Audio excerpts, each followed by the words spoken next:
the ultimate guide to memorizing words, because I know a lot of people have extreme difficulty not actually being able to learn words in a foreign language. So let's get straight into it and let me help you actually understand how to learn words. So the first thing we're going to do is basically visualize language learning. And the reason we need to visualize is because beliefs are the laws that govern your reality. And if you don't actually see language learning as what it is in reality, it's very difficult to make progress. So a language is basically thousands of micro skills. For example, colors, numbers, food, verb conjugation, pronunciation, inflection, and there's thousands of others. Basically, vocab groups, grammatical concepts, just anything like that. And the way we actually become better at a language is by acquiring micro skills. So if you think about a native speaker, or if you think about yourself in English or whatever your native language is, you're a master because you've acquired the majority of micro skills in the language. Obviously, there's always more to learn, but like, you know how to count, you know how to conjugate verbs. Even if you don't know what verb conjugation means, you're obviously doing it on accident in the language that you're native in. And so you're effectively able to speak it proficiently. And that's what we're trying to do in the foreign language you're learning. We're trying to acquire more and more micro skills until we can call ourselves proficient in the language. So if we know that acquiring micro skills is how we do it, what's the next thing to address? Well, as far as learning words goes, we're not talking about, you can get rid of these three on the other side because that's more dealing with grammar and pronunciation. Grammar is kind of like the rules of language. Vocab is the words. So as far as learning words is concerned, how do we actually learn these micro skills? Well, it's not too difficult, but I do need to explain how to go about it. So there's effectively two steps. There's direction and execution. So when we're learning words, we first need direction, which is knowing what to learn. So which words to learn, what's the order, etc. And the second step is execution. So how to actually learn the words. And I think one of the best ways to go about learning words is through what I call targeting. So targeting is basically picking a specific vocab group to knuckle down on. So if we go back to this page before, look at colors, for example. Obviously, that's very basic, but if we look at that, that is an example of a specific vocab group. So you could tell yourself, okay, I'm going to target colors, and that basically means you're going to learn all of the colors, or, you know, you don't have to learn turquoise, but yeah, you know what I mean. So that would be an example of picking a specific vocab group to knuckle down on. And this isn't just with memorization as well. We would also be doing things like input and output to memorize the group. So we'd be journaling about it, reading about it, that kind of thing. We'll talk more about that in a second. And I'll just give an example of targeting, actually. So your weekly goal, for example, could be learning food-related vocab.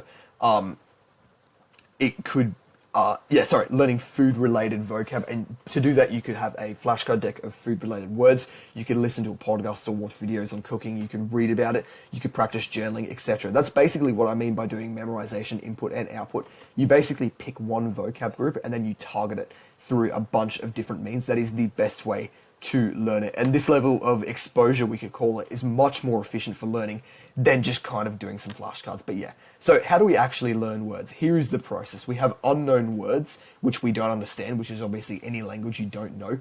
We expose ourselves to them and we understand them. So if I gave you a word, obviously this wouldn't count if you speak Italian, but if I gave you the word zucchero, which means sugar in Italian, obviously, you now understand that. If I asked you, what does zucchero mean? You would say sugar, even if you don't speak Italian. But of course, you're going to forget that in a matter of minutes or whatever. So that is because even though you understand what that word means right now, it's only in your short-term memory, because there's a third step, which is taking the unknown words through short-term memory and actually locking them into long-term memory.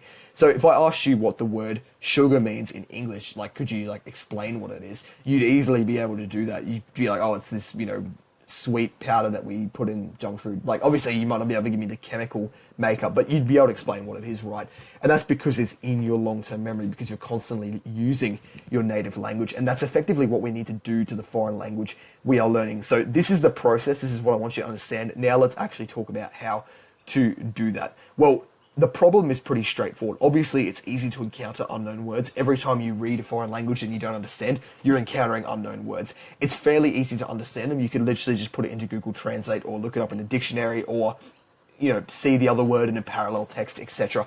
It's not difficult to understand. The problem is actually locking it into long-term memory, because, of course, things that are in your short-term memory don't automatically end up in your long-term memory. You actually need to do stuff to get them locked into your long-term memory. So the question then becomes, how do we actually memorize words that we encounter? So by memorize words, I mean obviously locking unknown words into long-term memory. And the thing about your long-term memory is that it only remembers important things. I want you to remember that. Your long-term memory only remembers things that are important. I could attempt, I'm obviously not a brain surgeon or anything, but I could attempt to give you a scientific explanation as to why you remember things in your long-term memory, but the more kind of useful way of viewing it is that your brain is programmed to store useful information in your long-term memory so that you can survive. So to basically learn unknown words, we need to teach our brain that this new information that we've never encountered before is important. And there's basically 3 ways to get information into your long-term memory. It's through similarity, trauma, and repetition. Obviously, we're not going to traumatize ourselves. So the main thing we're going to do is repetition to teach ourselves that new information is important. So the way we can implement repetition into learning words is through a few different ways. So what I'd recommend you do to acquire vocab as fast as possible is each week, we talked about targeting before, I'm going to rope that in now. Basically, we're going to set a vocab target every single week with a specific flashcard deck. So for example, it could be cooking words, and you could set a flashcard deck with, 100 words, probably less is a bit better, maybe 50 words. And you're basically going to do that every single day. That's going to be your daily habit, setting flashcards. Once a day, you're going to do that flashcard deck a few times, and you're basically going to go through and try and remember the words and improve your understanding of the words. And we're going to do a thing called passive and active recall. So, sorry if this video is a little bit of information overload. If you do have any questions, comment down below or jump in the Discord and I'll give you a hand. But basically, passive recall is when you're looking at flashcards from the foreign language side and you have to translate it to English.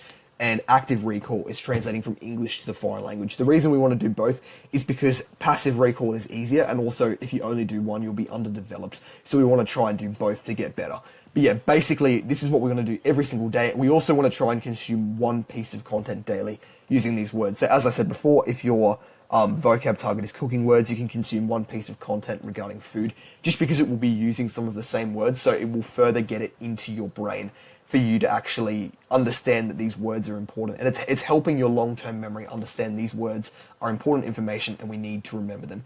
Another thing you can do as well is to use the input repetition method. I won't talk about that in this video because we've talked about too much, but I'll have it pop up on the screen right now. And other things also include output and self-testing, which we also won't talk about just because it's too much to discuss in one video, but I'll have all these videos in the description below with an explanation if you want to check them out to do further kind of improvement of your ability to learn things. But the bottom line is, to learn words the most efficient way possible is to basically pick a word group as a target, set a time limit, like for example a week, and then implement daily habits to teach your brain that these words are important, primarily through repetition, so like flashcards, and then also do other things on top like consuming content, reading/listening, talking about it, journaling about it, just to further lock in the words into your long-term memory, and that is the solution. If you are interested in learning a language, guys, you can definitely check out the Language Learning Accelerator, which I'll have linked in the description if you want to check it out. It's my language learning course. But yeah, thank you for watching. Definitely subscribe, and I hope this video was useful for you. Thank